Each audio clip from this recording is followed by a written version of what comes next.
তাহলে পরিপূর্ণভাবে তোমরা ইসলাম নামক ঘরের মধ্যে প্রবেশ করো। ইসলাম নামক ঘরটা কয়টা খুঁটির উপর নির্মিত জানেন কি? ইসলাম নামক ঘরটা 5টা খুঁটির উপর নির্মিত। কালিমা, নামাজ, রোজা, হজ, যাকাত। জানেন না কিছু? কালিমা, নামাজ, রোজা, হজ, যাকাত খুঁটি কয়টা? 5টা। আচ্ছা, 5টা খুঁটির যেই ঘরটা হয় সেই ঘরটা কেমন হয় মনে করেন?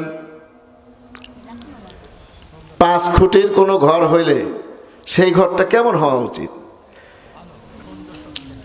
মনে মনে ব্যাখ্যা করেন। 4 কোণা, হ্যাঁ 4 কোণা হয় 5 কোণায়?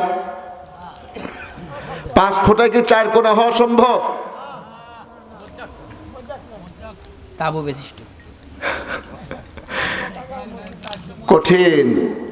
আল্লাহ পাক রব্বুল আলামিন, এই জন্যই আল্লাহ তাআলা আল্লাহ, তার প্রত্যেকটা কথার মধ্যে সূক্ষ্মতা আছে, যে সূক্ষ্মতার ব্যাখ্যা সারা জীবন কোনো আলেম যদি দিতে থাকে তার ব্যাখ্যার সেই আলেম শেষ হয়ে যাবে, ব্যাখ্যা শেষ হবে না।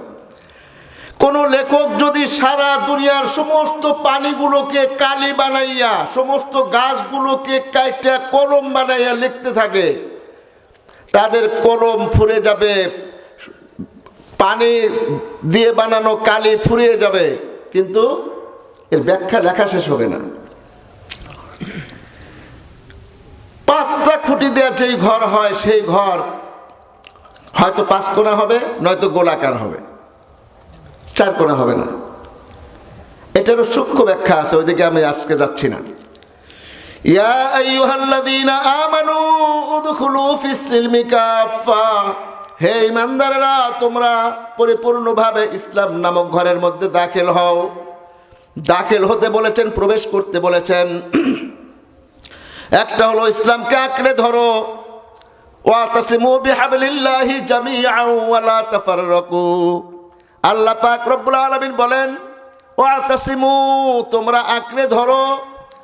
কেমন আঁকড়ে? বলে মাটির দাঁত দিয়ে কোনো কিছু কামড় দিয়ে ধরলে যেমন বেশি শক্তিশালী ভাবে ধরা যায়, ওইভাবে আঁকড়ে ধরো।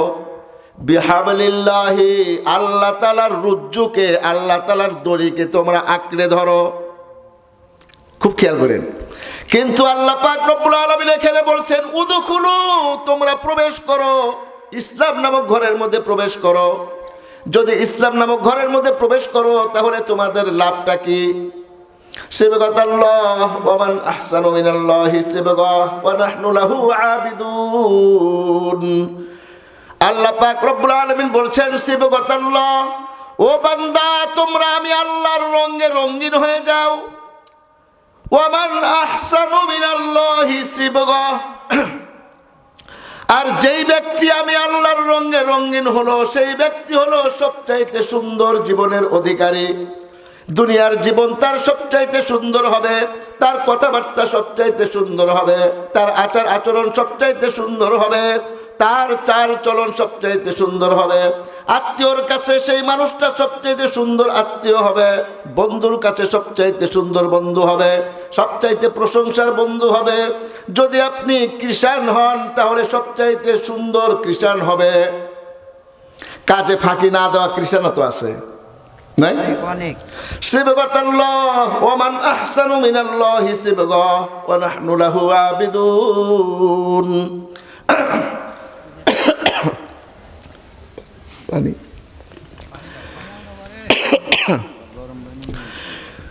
যখনই আপনি কোনো জায়গায় প্রবেশ করবেন নিজেকে প্রবেশ করিয়ে দিবেন, ওই ঘরের মধ্যে যা আছে সেই রঙে আপনি কিন্তু রঙিন হয়ে যাবেন।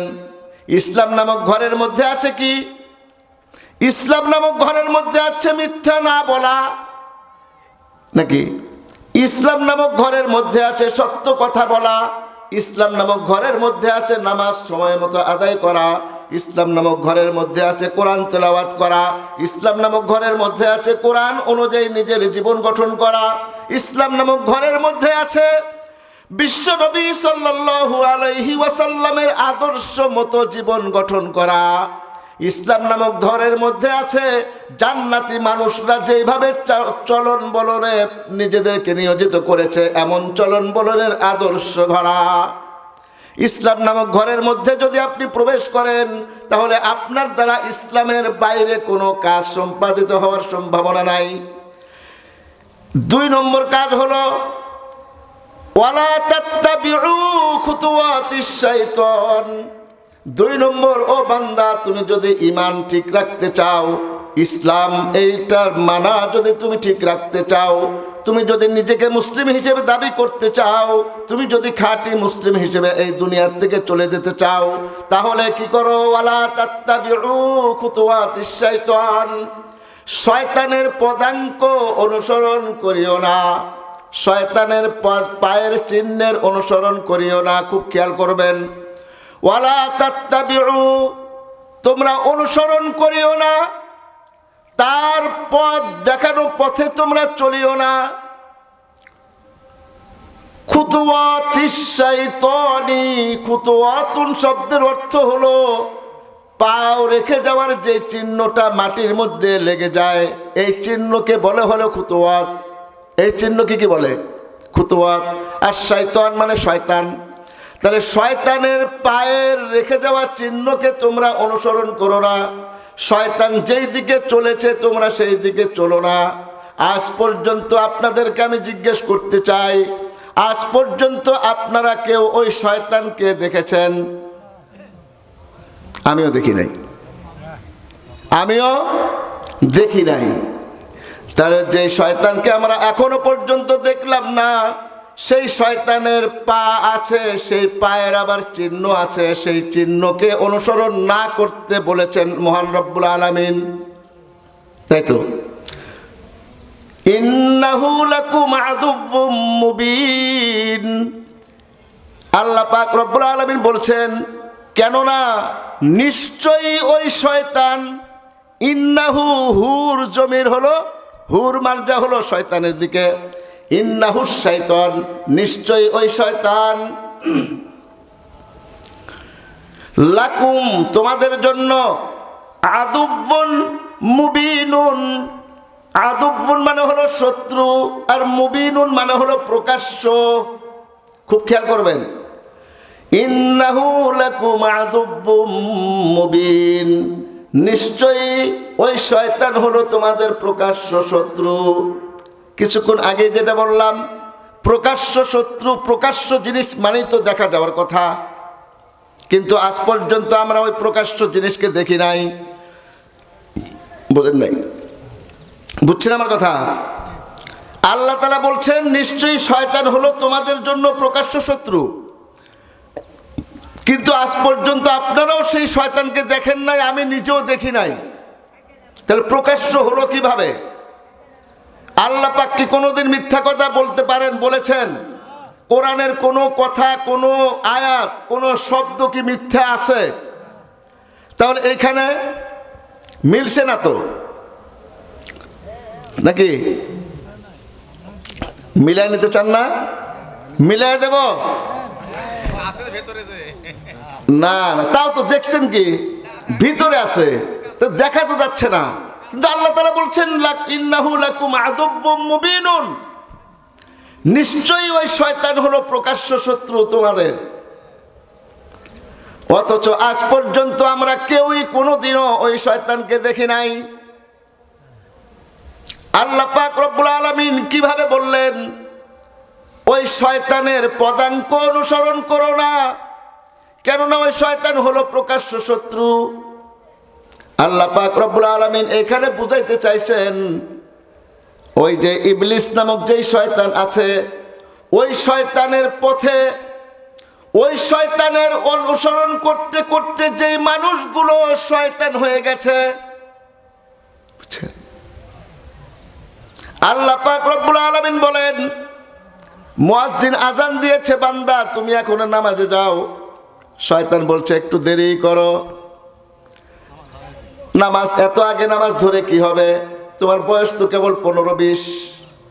এইভাবে শয়তানের ওয়াসওয়াসায় পড়ে পড়েছে এই মানুষটা আল্লাহর সমস্ত রকমের হুকুম আহকামকে পরিত্যাগ করে শয়তানের পদাঙ্ক অনুসরণ করে করে ওই ব্যক্তিটা যখন শয়তানে রূপান্তরিত হয়েছে, এমন মানুষ রূপী শয়তানের পায়ের চিহ্ন অনুসরণ করিও না। বুঝছেন? শয়তানকে কোনোদিন আপনি দেখবেন না, কিন্তু শয়তানের মতো মানুষ, শয়তানের মতো কাজ করতে করতে যারা শয়তান রূপে রূপান্তরিত হয়ে গেছে, এই বান্দাদেরকে অনুসরণ করতে আল্লাহ পাক রব্বুল আলামিন বারণ করছেন। শুধু বারণই নয়, ওয়ালা তাত্তাবিউ লা তাত্তাবিউ, এটা হলো নাহি সিগা। আর নাহি কোরআনে যদি আসে তাহলে সেটা মানা ফরজ। বুঝেন নাই? ফাগসিলু ওয়ুজুহাকুম ওয়া আইদিয়াকুম ইলাল মারাফিক ওয়ামসাহু বিরুউসিকুম ওয়া আরজুলাকুম ইলাল কাবাইন। বলেন তো ওযু করা কি? ওযু করা, ওযুর মধ্যে ফরজ কয়টা? কয়টা? চারটা। ওযুর মধ্যে ফরজ কয়টা? চারটা। জোরে বলেন, ওযুর মধ্যে ফরজ কয়টা? চারটা। এক নম্বর হলো মুখমণ্ডল ধৌত করা, ফাগসিলু ওয়ুজুহাকুম। দুই নম্বর হলো দুই হাতের কনুই সহ ধৌত করা, ফাগসিলু ওয়ুজুহাকুম ওয়া আইদিয়াকুম। তাহলে দুই হাতের কনুই সহ ধৌত করা ওযুর মধ্যে দুই নম্বর ফরজ। তিন নম্বর ফরজ কি?